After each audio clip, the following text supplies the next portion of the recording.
This CNN reporter was humiliated by a Trump official on live TV.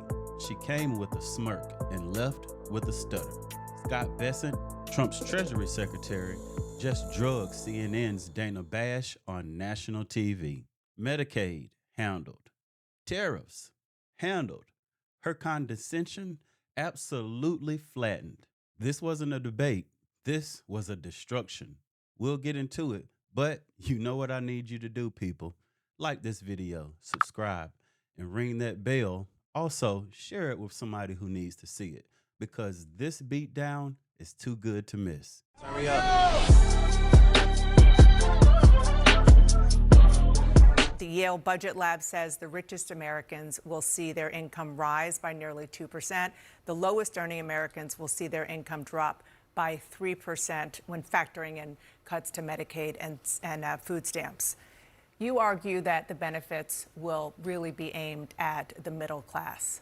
How does that square? Dana, first, let's have a look at the Yale Budget Lab, because I was looking at their findings, and this week I actually went on their website. They're all ex-Biden officials, so I think we can discount everything they say. I'd encourage all your viewers to look at the composition of both the board and the staff, and it's just not right. That's the move right there. You don't need to dive into line-by-line rebuttals when the whole institution is a Democratic echo chamber. If it's packed with Biden people, their research ain't research. It's political cosplay in a lab coat. These aren't neutral experts. They're narrative engineers. And this is the trick the left keeps pulling. Find some academic label, slap a fancy graph on it, and pretend it's the gospel. Meanwhile, regular Americans, especially Trump voters, are onto that game. We lived through Russia collusion, COVID disinfo, and censorship. Do you really think we trust your Yale chart now? When you say that there's going to be a lot happening over the next few days and you don't want to give me the playbook, is there a playbook? Sure. The playbook is to apply maximum pressure. We saw that the EU was very slow in coming to the table. 3 weeks ago on a Friday morning, President Trump threatened 50% tariffs, and within a few hours, 5 of the European national leaders had called him, and Ursula von der Leyen, the head of the EU, was on the phone, and the EU is making very good progress. They were off to a slow start. She tried to play coy like there's no real plan, but guess what? There is a plan, and it's already working. This is what the left doesn't get about Trump and his team. They don't lay it all out in the media for applause. They move in silence, and when the pressure hits, world leaders call back real quick. And Dana's just mad she didn't get a copy of the playbook. But girl, this ain't your meeting. Just sit down, chill. Only in D.C. is a 20% hike over 10 years, a cut. So Medicaid funding will go up 20% over the next 10 years. The people who Medicaid were designed for, the pregnant women, the disabled, and families with children under 14 will be refocused. The able-bodied Americans are not vulnerable Americans. So a work requirement or a community service requirement, that's very popular with the public, and many state programs have that now.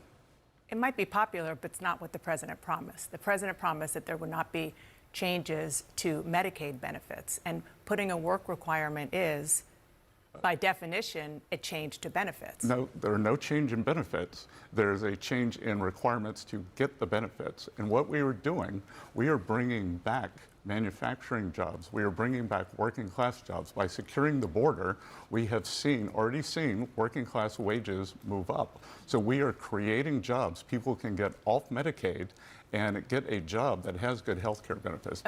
In theory, that works, but She got cooked here, plain and simple. She thinks adding a work requirement is cutting benefits. Nah, but if you're able-bodied and choose to not lift a finger, that's your choice. Yeah, it is. But the taxpayers shouldn't have to fund it. Trump said benefits wouldn't be cut. He didn't say freeloaders get to stay on the gravy train. And here's the part she really can't process. The plan works with jobs, with reshoring, and with wage growth. It's not bootstraps. It's rebuilding the factory and handing the keys to the people.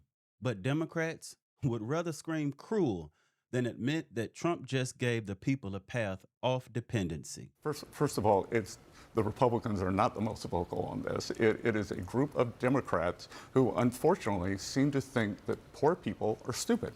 I don't think poor people are stupid. I think they have agency, and I think to have them register twice a year for these benefits that is not a burden.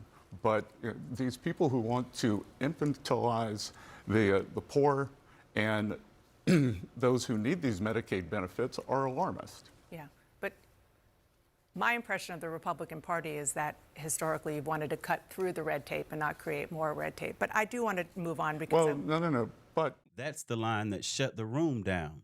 Because it's true. The left infantilizes the poor, talks down to them, and pretends that voter ID laws are racist because black people might not know how to get an ID. Are you serious? That's not compassion. That's soft bigotry wrapped in Ivy League smugness. And Bessant called it out without blinking. You know, when I talk to small business owners, both doing interviews with them and just in and around in my life interacting with them, I have not met one who has not said it's the uncertainty with the tariffs that is making it so hard for them to do business because they're kind of frozen in place. What do you say to those business owners? Well, I'd say two things.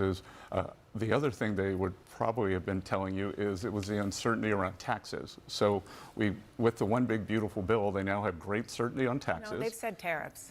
No, but let me finish. When I'm out talking to businesses, they want trade and taxes. So we have certainty on taxes now. All businesses know that they'll be getting 100% expensing for new plant and equipment. On tariffs, again, it is the 18 important trading relationships, and we're moving through those. I see. The classic I spoke to someone at brunch journalism. Dana Bash takes a chat with two shop owners, and suddenly she thinks she's got the full American economic forecast. Then cuts him off mid-response to tell him his point doesn't matter because her anecdote is more important. She doesn't want a dialogue. She wants a sermon with her at the pulpit.